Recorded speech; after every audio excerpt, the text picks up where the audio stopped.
Good. Okay, first question for Steven. On the right, first row.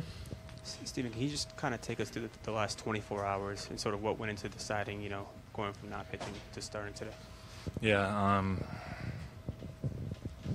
it was a challenge. It seemed like once we got here, I got hit pretty hard with this virus, and it just seemed to suck the life out of me every single day. And they got me on antibiotics and just wasn't really working or anything. And luckily they switched it yesterday in just hopes that it would kind of kick in. And I woke up this morning and I wouldn't say I felt like great, but I felt like I was better than what I was the day before. And so games like this, you have to go out there and give it everything you have, whatever it is. And so I called Mad Dog in the morning and said, just give me the ball. So that's what he did.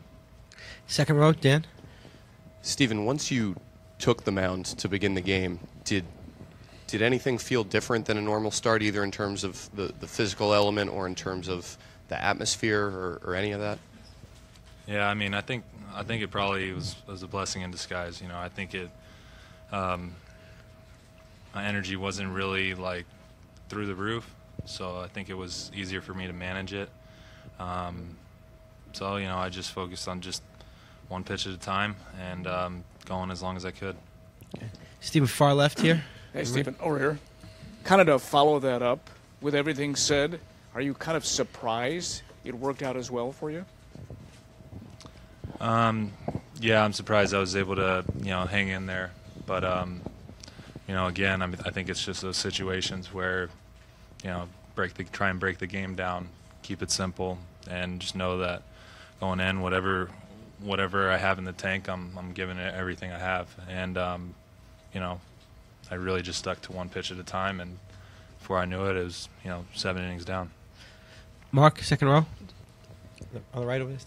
During the game, in between innings, did you have to do anything treatment-wise, anything to keep yourself going, or was it kind of business as usual at that point? Yeah, I mean, a lot of it was just trying to stay warm. That was just kind of the things that I was really struggling with was, temperature changes and stuff like that. And, luckily they had the heaters going, but, I was hanging out in the cage a lot of the game. Here on the left, right here. Steven, your changeup was working really well tonight, and you used it more often than you typically do.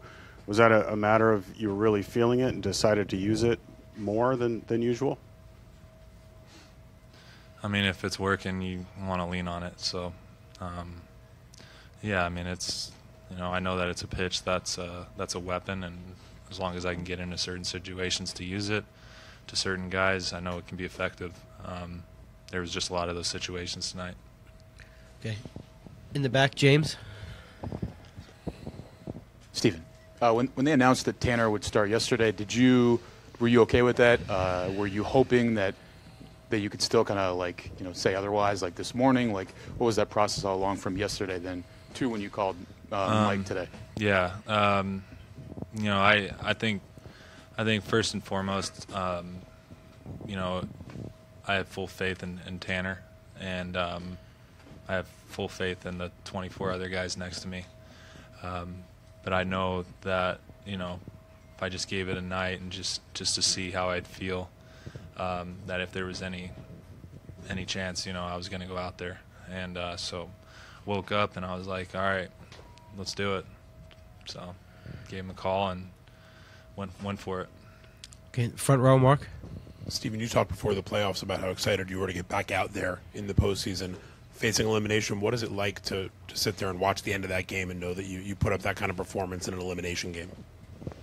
I mean, it's, I think you can put a lot into, elimination games, or you can choose not to. You try and do your very best to keep it, keep the approach the same.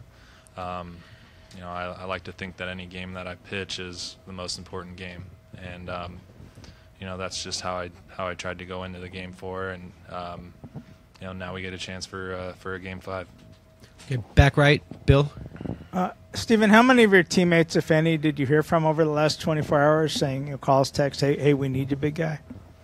Well, I mean, after sitting on the rain out, you know, we had to switch hotels and sit in traffic getting to the hotels last night. So I think we all just kind of got in, and you know, I went to sleep pretty quickly. Just gave it everything, you know, gave the best chance to, you know, answer the bell the next day. So I was able to get in a lot of sleep.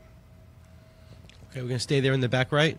Stephen, given all the drama of the past 24 hours, did you feel you had something to prove in this game, in this start tonight? Not to you guys, no. You know, you guys create the drama, but, you know, I know, like I said earlier, you know, I have faith in every other guy in this clubhouse, and I know the coaching staff feels the same. So we're in it together, and when one guy goes down, you know, you got to trust that the other guy's going to pick up the slack.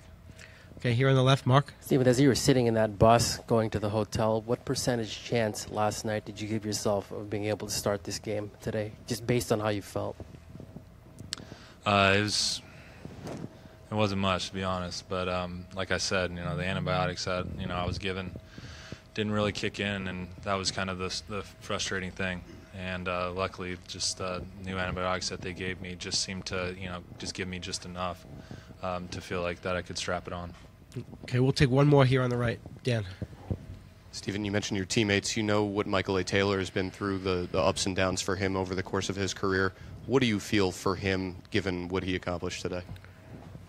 Yeah, I mean, Mikey's such a great person, and you know, he's a great teammate, and he does all the little things. He works really hard, and you know, we got drafted the same year, but he got drafted as a shortstop, so I met him pretty early on in our career, and to see him become an outfield, become a center fielder, develop and make it to the big leagues, and you know, deal with you know, the ups and downs like you said, and get to this position and you know, hit a grand slam like that. It's pretty cool.